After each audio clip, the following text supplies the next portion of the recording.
Ankur is a serial entrepreneur and investor renowned for founding Teachable, an online course platform that has empowered over 100,000 instructors and was acquired for $250 million in 2020.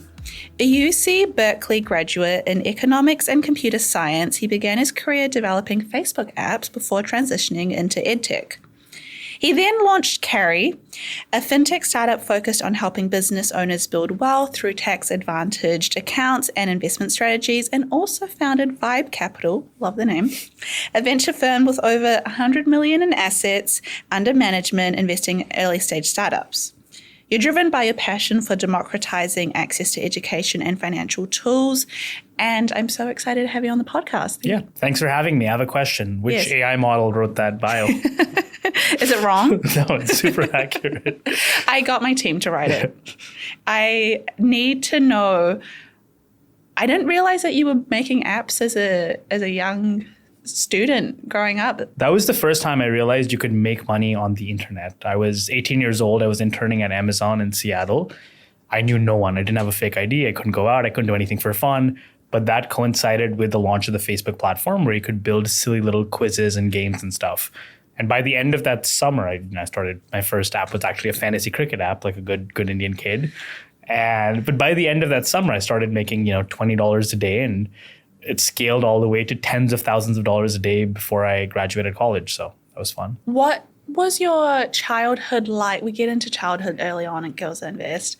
What was your childhood like for you to want to become someone that was good with money? Like, did you have parents that were really good with money and it just kind of flowed through? I was always very entrepreneurial, but I don't think I'm still learning to be good with money, but I never actually thought about it until maybe 3 years ago after selling my business. Oh, really? I made every single money mistake growing up just because it didn't feel important enough to me. Like, as an example, I made a lot of money when I was 20 or 21 years old. Most of it sat in like bonds and just like stupid shit that like I would never recommend anyone do right now.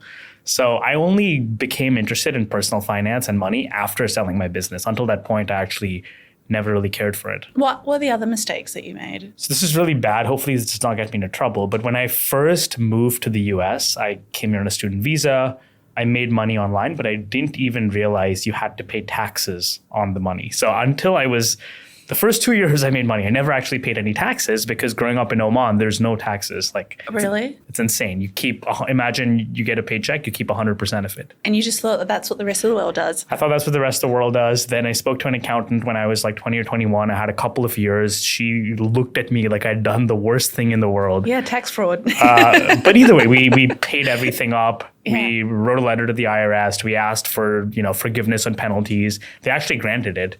But yeah, I just was super clueless. I went to my dad, let my dad kind of invest most of it since I had no idea. But, I paid taxes at the highest possible tax rate. I never took out a credit card, which in the US means you have no credit score. Oh, yes. So pretty much every stupid thing I could do, I did. Why do you think it just isn't like commonly understood, like how to be good with money, paying taxes? Like, do you think it's a mistake from schools? Is it our parents' jobs? Like, whose job is it? I think it's insane, right? Like, think about, at least for me, I mean, I think, yeah, you said you were an optometrist, but think about how many useless things we learned in school. Like, I learned so much organic chemistry. Like, I loved organic chemistry. Oh, really? I hated organic chemistry. I've never used it once in my life, but there's so many useful life skills we're not really taught in school. And I think learning to be good with money is one of those where it's not in our curriculum, but it's so much more useful than so much of what I learned. And then how did you educate yourself then once you sold your business? It's interesting that was the time when you thought, okay, I should probably like get a good grasp on this. It actually happened a few months before selling my business. I mean, I was selling the company for a lot of money where I was like, okay, I probably should go out and spend money to hire expensive lawyers and accountants and stuff. And I was able to see the sort of tax magic they pulled where they showed me a number, they showed me what I normally would have paid in taxes. They did a bunch of things and realistically ended up saving me, I want to say maybe over $10 million or something in potential taxes just by structuring things a certain way. And that made a little light bulb go off in my head where I'm like, there's a lot of opportunity in the tax code, but most people don't know how to leverage it. And then that became the genesis of, what I ended up building with Carrie. Through the process, it's mostly been self-education. I've had to do a little bit of formal training just because we're a registered investment advisor, broker dealers, have to pass all the licensing tests. But otherwise, I'm just, once you see a problem and you get interested in it, just spend a lot of time on it. Did you get investors in Teachable? Yeah. So with Teachable, we raised about $12 million in venture funding total across 5 different rounds. I see. And so you'd known investors, you're involved in the financial world, you had obviously some level of personal financial knowledge, and yet the tax was still like a whole new ball game. But even then, if I think about my 20s, I never contributed to my 401k at work because I never understood what it was. Most of my cash sat in my bank account earning no interest.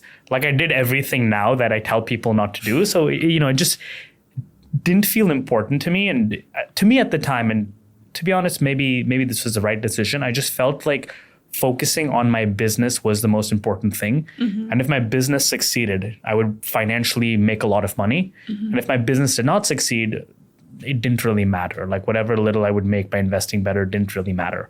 That was my mindset at the time. I think there's some element of truth in it, but it's really not that hard and doesn't take that much time to set up good financial habits. I agree. And that's a really good point. You could spend hours and hours every week, making every small thing optimized, or you could do 20% of that, but 80% grow Absolutely. your income. It's, I run a company that helps people save money on taxes, yet I want to see at least 1 out of every 3 people that come to us, they don't have a tax problem. They have a revenue problem. Really? If you're making, $30,000, $40,000 a year, it's not about reducing your tax bill. It's about actually increasing your income. So for a lot of business owners, you start by kind of building the business, making sure you're making money, and only then worrying about taxes. So how much of an income do you think people, at least in the US, need to have before they start going, I should start looking into optimizing for tax? I think once you hit around the 6-figure mark, there are definitely things you can do, but it depends on your setup. As a business owner, I think the playbook of what you can do goes up massively over $100,000. If you have a full-time job, any kind of side hustle on top, you can do a lot of cool things. So it depends on how you make money too. So let's start off with the, woman that has started making $100,000. She's on track to make more as a W-2 employee. I heard someone use that almost like it was an insult. They were like, I'm just a W-2 employee. Is that just the American way of saying I have a 9-to-5 job? It is. So W-2 for anyone who's listening outside the US just means you're getting a salary, right? Yeah. You have full-time employment. There's some element of truth in it because when you look at the tax code in the US, it's written to incentivize certain types of people over others. And it's kind of fascinating because I think on a meta level, it shows you what the country cares about. But in the US, the tax code is specifically written to benefit business owners and investors, with a little bit of extra benefit for people who do real estate. But as a result, a high W-2 income is amongst the worst types of income you can actually make. Really? There was a famous quote by Warren Buffett back in the day where he actually remarked his secretary pays taxes at a substantially higher tax rate than him. But he's probably also paying his secretary $800,000 at that point. But if you look at who pays the most in taxes in the US, the worst place to be is a high W-2 worker. So someone making a doctor, for example.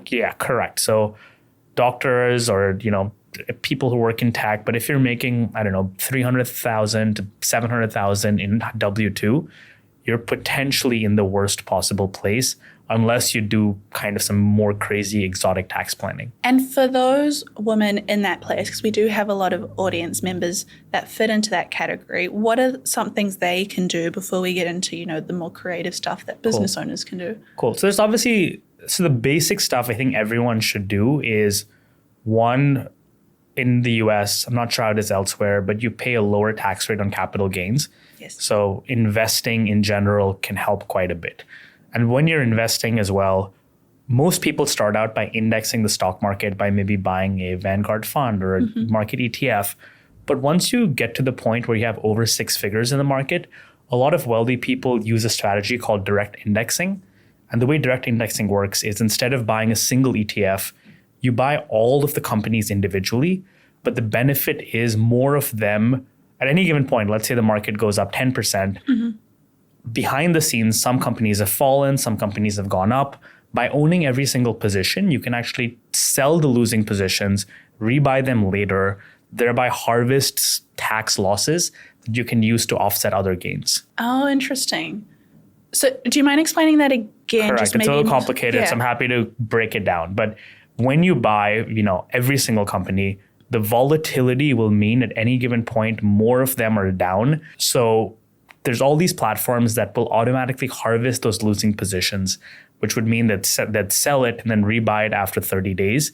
But the upshot, what people should know is doing this strategy typically will get you the same performance as buying an ETF, but potentially 30 to 40% of your investment is a usable tax loss that you can use to offset other gains. That is really helpful and really interesting, because where I come from, like in New Zealand, we don't have capital gains tax. That's crazy. Yeah. It's wild. It's become like a political battlefield where both kind of parties, like us, slightly left and slightly right, because we don't have the US system, they will say, we will have capital gains tax. And the other side says we won't have it. And so, no, everyone's too scared. Did you see Canada just double their capital gains taxes above a certain threshold and people were really upset? Yeah, well, in New Zealand, no one wants to ruffle feathers. And so no one wants to have it in.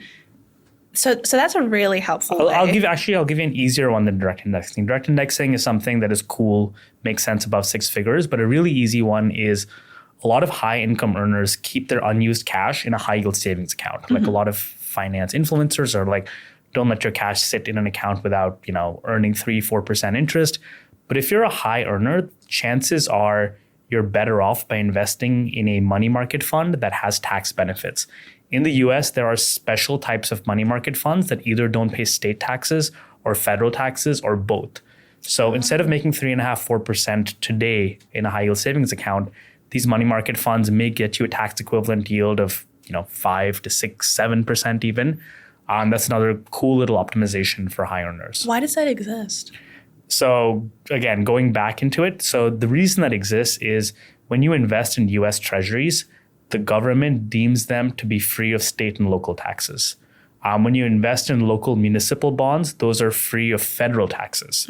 So as a result, when you invest in a money market fund backed by those securities, that taxation passes through to you. Are there anything else that W-2, like everyday employees can Cool. I'll do? keep going and you tell me when to stop. Because I'm loving this. Because you can keep going. So something else you can do is, let's say you work at Facebook and you make $500,000 a year or even more. You can talk to your employer about doing something called a non-qualified deferred compensation plan. It's called an NQDC, but the way it works is you'll say, hey, just pay me half my salary today. The other half, defer it. The entire pre-tax amount gets invested and you can set it up to pay you later in retirement. The benefit of doing this is you're arbitraging tax brackets a little bit. Like this will keep you under the highest tax bracket this year. Maybe you'll get paid the rest in retirement when you're in a lower tax bracket, as well as the entire dollar amount is invested without taxes. So theoretically, that growth results in more dollars for you. I've heard of that. And you can do that in any company or in... Your company needs to support it. HR needs to support it since the company needs to set it up. I see. And what are some of the mistakes that you see, every day 9 to 5 people do with their money that you're just like, why are you not optimizing tax? Like, do you think we just ignore it? We're not giving it enough attention? I think it's a sort of thing, like my personal thesis is too many people try to be too smart with their investments. Like too many people are trying to find differentiated performance with their investments. They're going to like fancy investment products and hedge funds and these actively managed funds and all of that. While I generally believe for the average person, just indexing the market is good enough. Like, again, there was a famous Warren Buffett test where he tracked, the actively managed people versus passive indexing. And it's kind of wild that every average person has access to what may be the best financial instrument out there. So I think most people should not be fancy with investing. So then the question becomes, how do you actually drive differentiated performance? My thesis is by being smart about taxes, saving more off the top, and having more dollars to invest. That is what in time differentiates how you will do. It's kind of like the view that some people have. Like, I like to imagine everyone's personal finance is like a business. You have like your top line revenue, and you're basically saying like, cut the operational costs, like rather than trying to continue to find ways of increasing the right places to invest. It's actually, how do we drop that down? And back to your original question, like what is the biggest mistake people make? And this is not even a mistake. Like I do feel bad, but the hardest thing for a lot of people is this is stressful. This is, money gives you anxiety. It's something you prefer not to deal with. And I think net, that is sort of the biggest thing where most people fall short. Whenever they think about money, whenever they think about investing, whenever they think about taxes, these are default anxiety driving things.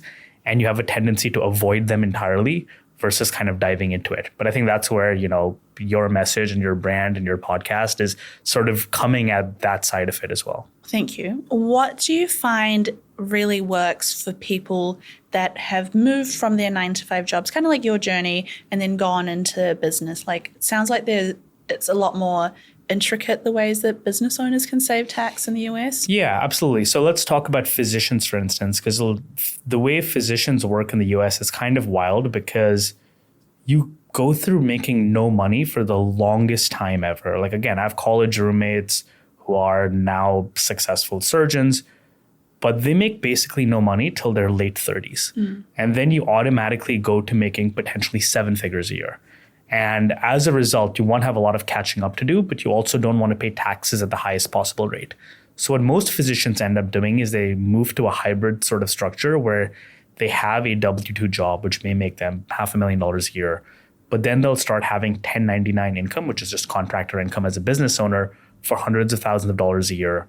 And with the latter, you can just do so much more tax planning that ends up saving you more. So it's almost like saying, like if you were a doctor, you would say, hey, for 20 hours a week, I'm going to be your employee. Yep. And then for the other 20 hours a week, you don't employ me, I contract it out. Correct. And my business is For simplicity, what most of them end up doing is they typically have different employers on each side versus the same employer. But yeah, most of them eventually want to move to 1099 income because you can just do much more planning. And what are the things that you can do? So there's a whole category of things that you can't deduct as an expense unless you work for yourself. So as an example, let's imagine you're a W-2 employee. You work from home every single day. You have a home office. You cannot deduct that. But if you work for yourself and you use that same home office for your job, you can take whatever the square footage of the office is and deduct that as a percentage from your rent or even your mortgage. Apply that to cleaning, utilities, everything. That's one sort of example. But even when you analyze the tax code, there are so many sort of benefits of how the tax code is rigged. Like in the US right now, business owners get an automatic 20% deduction called QBI. Just for being business owners. Okay. You can typically, if you pay state taxes, you can only deduct $10,000 from your state taxes from your federal taxes. But if you're a business owner, there's a workaround to deduct all of it. So you have the same W-2 person making the same amount of money. You can do all these things that completely change what they pay in taxes. Is there other things that people can deduct? So the one thing that I find really cool if you work for yourself is you get access to the most powerful retirement plan in America called a solo 401k, which is most people are familiar with their 401ks from work, which is set up by your employer, very limited investment options. A solo 401k is kind of a private one-person 401k that you can get up to a $70,000 tax deduction in. Because it's your own thing, you can invest it in absolutely any asset you want. You can borrow money from it at any time. Your growth is tax-free. You can add your spouse to your business and double it to $140,000 a year. So it's all these benefits that you unlock that you really wouldn't have otherwise. I'm terrified people are going to find this horribly boring, but Really? yeah, just because taxes is the sort of thing that what we find is 10 and 15% of people love this stuff. Yeah. The others are like, please just do this for me. Find someone to do this for me. I would love if I got all the benefits without having to learn about it. Well, I think you need both, right? Like, I agree. Like, I love my accountant so much. Like, my accountant is coming to my That is a very unpopular opinion in the US. Yeah. Like most people are quite disgruntled with their accountants. My accountant is so great because my accountant is very straightforward. And when I first grew Girls That Invest, I was a solo business owner without having a business structure. So all my income unincorporated, came unincorporated. So all my income came as personal income. My accountant was like, "You idiot." Interesting. So in the US, one of the biggest myths people have is that they think by setting up a business structure like an LLC, they will save money on taxes. And they don't? You don't. It's treated from a tax perspective the exact same. Well, that's different in different parts of the world. Correct, because most people here think, oh, I'll set up an LLC and I'll save money on taxes. The reality is it's treated exactly the same for tax purposes. The only difference is an LLC gives you protection from liability. Yeah. However, if you make over $100,000 a year, you can file a special form that says tax me as an S corporation. And that does save you money on taxes. I always hear a lot of people say, should you have an S corporation? Should you have an LLC? So would you say S corps are better for tax purposes? So S corp is more of a taxation status. So you can have an LLC and file a form saying, please tax me as an S corp. I generally think S corps make sense at $100,000 or more in net income. So pay out all your expenses. If you're $100,000 or more, you will likely be better off with an S corp. And if you make less, LLC. If you make less, so personally, I also believe when you do any tax saving move, there should be a return on hassle or return on how painful it is. For me, at $100,000, you're probably netting out to probably $5,000 in savings, which makes it worth it.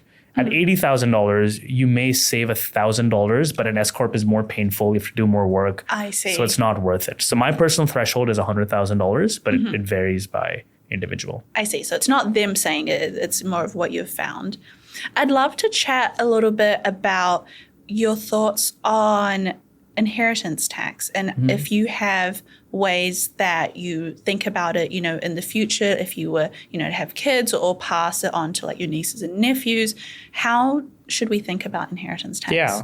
So at a certain amount of wealth, estate tax in the US becomes most of the game. And the way it works is you get a lifetime exemption, which right now I think is around $13 million. Did it go up? I feel like it was 10. Yeah, so it used to be $5 million. So the weird thing is it is still 10, but it's indexed for inflation. So unless there's legislative change, it is actually set to fall by half at the end of this year. But there's a tax bill that's likely to pass that'll keep it back up. So firstly, people are always like looking at the insanity of this. Yeah. But putting aside the actual numbers, the way it works is anything you have above that amount ends up getting taxed at 40%. So at a certain point, what people do is they set up trusts to get the assets out of their estate. So either way, if you're under that threshold, I think, it's totally fine. Estate tax, frankly, only applies to the wealthiest 1% of American households. I see. So if I was to give my children $5 million, that was my entire estate, I wouldn't have to worry about inheritance tax. Correct. And they get something else powerful, which is they get what's called an automatic step up in basis. So like as a simplified example, let's imagine you bought Apple stock for $100,000. When you pass it on to your children, it's worth $5 million. Their cost basis gets adjusted to $5 million. So if they sell it at $5 million, they don't have to pay the taxes on the gain. I see. And is that based on the purchase price I have made or what they inherit? The step up in basis happens, this is very dark and morbid, but whenever you die, whatever the price is at the time, that is a level at which they get the step up in basis. Not you. I'll try to plan my death around like a dip in the market. Yeah. Only a bear run. No, ironically, the best time to die is no. The best time to die is in a bull market because their cost basis gets adjusted to the price. So you want the highest possible price as long as it's under 13 million. Oh, yes. Correct. So die in a bull market is the takeaway. That's the takeaway. I'll try plan it the best I can. Yeah. Oh my goodness. What do you think if someone's listening and going, okay, this sounds amazing, but I just feel so overwhelmed. What are at least like a few things that an everyday person can do? Correct. I think that's actually really important to talk about. So let's imagine, because we spent a lot of time today talking about the optimizations and not the sort of principles. I think the principles for people to know are like a few money rules I have. One, like sort out your money mindsets. Like at least for me, there's a lot of reprogramming I had to do just as an immigrant where we were taught like you can't spend money for comfort. You're like far more frugal than we needed to be and things like that. So kind of identifying what are the patterns we've learned when we were younger that we want to let go of. So I would do that first. Then learning to form a healthier association with debt. Like some people are either too comfortable taking out really bad debt. Some people avoid debt at all costs. I tend to think responsible, good debt is fine. And these are things like a mortgage or student loans or something. anything that's high interest debt, I would prioritize paying off above everything. Why do you think it's important to optimize for taxes? Because one of our listeners have said in the past is like, Sim, I want to earn more, I want to invest more, but when it comes to reducing tax, I feel a bit guilty because I feel like I'm taking away from, I think some of us, especially those that don't come from the US and maybe move here, have a sense of, tax is an obligation that I should give it all. How do you manage that? I think you owe it to yourself to understand what the levers are. And here's why. The people that come from generational wealth, they're already having expensive lawyers and accountants do this for them. The reason we spend so much time talking about this is to almost level the playing field because that's the sort of information other people come with. And I do think tax optimization, like, yes, I run a tax optimization company, but there are some things not worth optimizing taxes on. And a lot of people disagree with me, but I live in the city that has the highest net tax rate in the US. And I think it is a fantastic deal for me because the point of having money is to live where you want to live. Yeah. There's a lot of people who will, move to Puerto Rico to save money on taxes, even though that's not the best place for them. So I think you should know the tools available to you and then decide what's actually worth it. So you're saying you're not moving Carrie to the Cayman Islands? I'm not moving Carrie to the Cayman Islands. Well, in the US, it doesn't help you that much. Oh, really? US citizens are amongst the only people in the world that pay US federal tax no matter where we live. That's right. So there's fewer Americans in Dubai for that reason and so forth. That's very true. I have a lot of creative friends that have moved to Dubai. And most of them are probably not American. Yes, British. Yeah. Often British. Because they end up with zero tax in Dubai. Yeah, and they kind of they talk about it as like, in my opinion, I'm very similar to you. Like, if I was to live in New York, I'll pay. Absolutely. And someone once said to me, they were like, Simran, you can set up a portion of your company to be in a tax haven, and then you probably know what I'm going to say. It gets the super sketchy structures where it's like, go to some miscellaneous Caribbean island or Malta or something, and then you, what do? They have the external company own the IP, and then your company pays like every year $20,000 or $100,000 to this company, and then that's not taxed.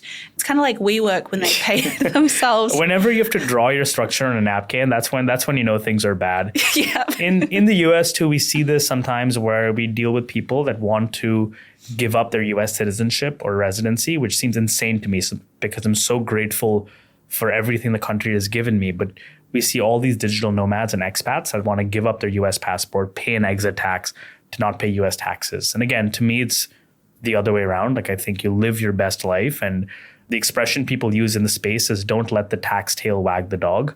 Don't let the tax tail wag the dog. Like, you don't want to make life decisions because of taxes. You live the best life you can and then, save money on taxes on top of that.